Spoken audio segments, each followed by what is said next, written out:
President గారికి, ఇక్కడ MLA గారికి, ఇక్కడ ఉన్న పెద్దలందరికీ చాలా అధికారులు ఉన్నారు. అందరికీ ఇక్కడ గుడి యాజమాన్యానికి అందరికీ కూడా నా హృదయపూర్వక ధన్యవాదాలు తెలియజేసుకుంటూ, సమయం ఎంతైందో నాకు తెలియదు. మనం ఎంతవరకు చెప్పుకోవాలో నాకు కృష్ణా ఎక్స్ప్రెస్ అందిస్తే చాలా అంతవరకు చెప్పుకోవాలి.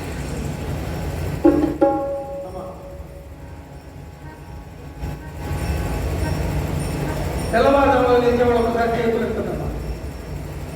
తెల్లవారుజాములో 4:30కి నిజంగా నిజాయితీగా లేపండి విఘ్నేశ్వర స్వామి ఉన్నాడు. 4:30కి లేచేవాళ్ళు మీరు ఆరోగ్యంగా ఉన్నట్టే. 4:30కి ఎవరైతే ఏ స్నానం చేస్తారో వాళ్ళు ఆరోగ్యంగా ఉన్నట్టే. అమ్మా మీరు కూడా ప్రయత్నం చేయండి. కొంచెం కష్టం అమ్మా, కష్టపడండి ఏదైనా వస్తుందా? కష్టే ఫలి అని మనకు శాస్త్రం చెప్తుంది. కొంచెం కష్టపడితే 60-70 ఏళ్ళు బతుకుతాం, 120 ఏళ్ళు బతుకుతాం. మీ బిడ్డల్ని మీరు కొట్టకండి సార్. మీ బిడ్డల్ని ఆ తెల్లవారుజాములో లేచి చదివించండి. కొంచెం చదువు చదువు మరి లేవాడు అలవాటు లేదు కదా. రోజు అట్లా కష్టపడి లేదు, మనం లేస్తే కదా వాడిని లేవడానికి. వాడిని లేపు చదివిస్తే బుద్ధి వికసిస్తుంది, ప్రపంచానికి పనికొచ్చే వాళ్ళు తయారవుతారు. ఏక సంస్థానం ఒక్కసారి చెప్తే మర్చిపోకుండా అవుతుందమ్మా. తల్లులు మీరు అప్పుడు లేచి ఆ ఇంటి ముందర కల్లాపు తల్లి ముగ్గు వేశారనుకో, ఇంటి ముందర లక్ష్మీదేవి నడిచి వస్తున్న కష్టాలు ఉండవు. చిన్న మనం ఏం కష్టపడుతున్నాం?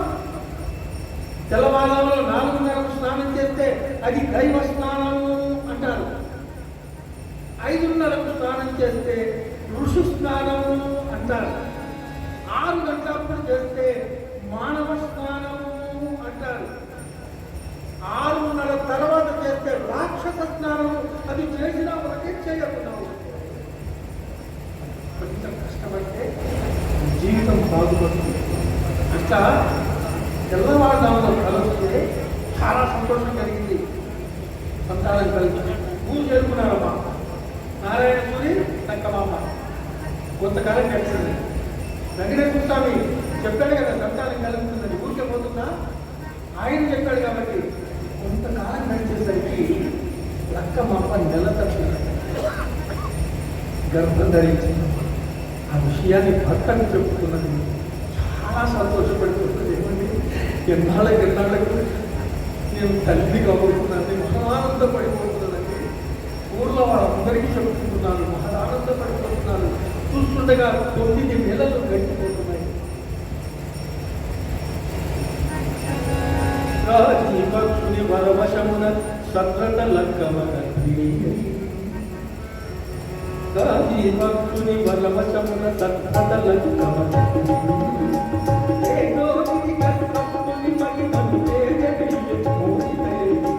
సర్వధారి వైశాఖ విశాఖ జగరూపిణ సర్వ జగత్పతి భక్తుడము తనయు సాహు చరిత్రుడి కనుడు జనకుడు తనయున కన్న వైద్యము జల జనాభాను ధనమని జనుల నాగము మనమున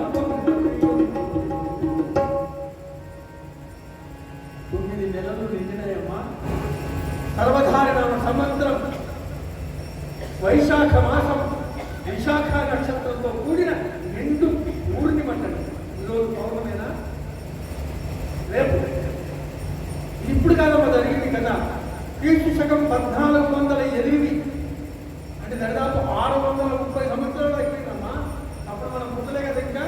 కానీ అప్పుడు ఏం జరిగిందో అన్నమయ్య ఎలా రాశాడు ఇక్కడ మనం భోసి గ్రామంలో కూర్చొని తెలుసుకునే అవకాశం ఈ హరికథ ద్వారా ఉన్నది.